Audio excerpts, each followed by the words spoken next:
The market spent another week digesting the WeWork fallout, major partners of Facebook's Libra coin consider backing out, and commission-free trading for everyone. This is the Silver Report's weekly review, where we take a look at all of the headlines that moved the markets during the week. On Monday, the Dow closed up 96 points, the S&P closed up 14 points, and the Nasdaq closed up 59 points. Stocks got a boost after the White House downplayed last Friday's news that the U.S. would look to limit U.S. investment in Chinese companies. But in closely related news, Nasdaq is taking steps to limit IPOs of small Chinese companies, according to a Reuters report. WeWork officially pulled its IPO on Monday. I'm sure we'll see WeWork as a public company later on. On Tuesday, the Dow closed down 343 points, the S&P closed down 36 points, and the Nasdaq closed down 90 points, after the Institute of Supply Management survey revealed the trade wars dragging down factories and exporters. The ISM September survey registered at 47.8, down from 49.1 in July.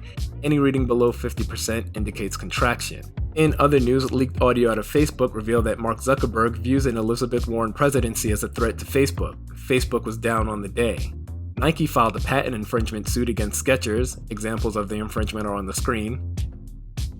And Schwab's stock price fell on news that the company will eliminate commissions on stocks, ETFs, and options trades. On Wednesday, the market saw more red as the Dow closed down 494 points, the S&P closed down 52 points, and the Nasdaq closed down 123 points. The ADP Moody's private payroll report came in below expectations, adding to investor fears of a global economic slowdown. In other news, TD Ameritrade and E-Trade followed Charles Schwab's lead and announced commission-free investing. Reports surfaced that Visa and Mastercard are reconsidering their role in Facebook's Libra coin due to backlash from US and European regulators. GoPro stock dropped 15% in after-hours trading after the company cut its second-half profit outlook due to production delays of the Hero 8. Tesla fell 4% in after-hours trading after a Q3 delivery miss. Analysts expected 99,000 deliveries versus the 97,000 that were actually delivered. In earnings news, Bed Bath & Beyond reported an EPS beat by 5 cents, but the company missed on revenue by $40 million. And Paychex reported an EPS beat by 2 cents and a revenue beat by $1.72 million. On Thursday, the markets bounced back, with the Dow closing up 122 points, the S&P closing up 23 points, and the Nasdaq closing up 87 points. The word on Thursday was layoffs. WeWork and Kroger both announced plans to lay off workers. MGM Resorts agreed to pay an $800 million settlement over the Las Vegas shooting. Bed Bath & Beyond announced it'll be closing 60 stores, more than initially expected. Reports surfaced that PayPal is considering leaving Facebook's Libra project, adding to the list of partners who are considering pulling out. In earnings news, Pepsico beat EPS estimates by 5 cents and revenue estimates by $206 million. People are drinking soda again. Costco reported an EPS beat by 14 cents but missed on revenue by $210 million.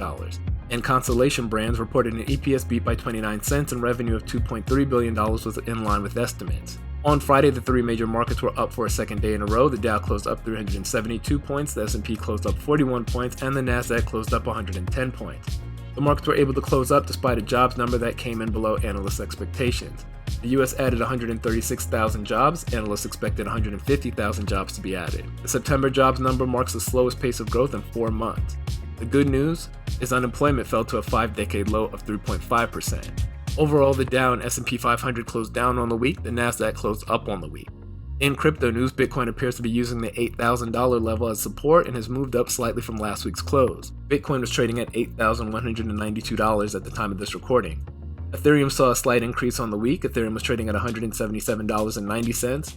Litecoin moved up slightly on the week and was trading at $57.07, and Ripple closed our week out trading at 25 cents. Crude oil closed the week out at $52.78 per barrel, down almost 6% from last week's close. A big winner for the week, the Stars Group, TSG, which jumped 38% on news of a buyout by UK betting giant Flutter. A big loser for the week, Envelix Therapeutics, ENLV, which dropped 63% on the week. If you're in need of fresh investment ideas, check out our latest quarterly newsletter, The Silver Report, serious investment ideas for experienced investors looking for something different and new investors who want to get their feet wet. You can find it at SevilleReport.com. Also, a link to sign up to our weekend article in Focus is in the description below. And any headline you want to read more about, the link to the full story is also in the description below. Thanks again for checking out the Silver Report's market review. This channel is dedicated to anyone who wants to start investing but doesn't know how or where to start. If you have any questions, ask in the comments section, like and subscribe, and may your next investment be your best investment. See you next week.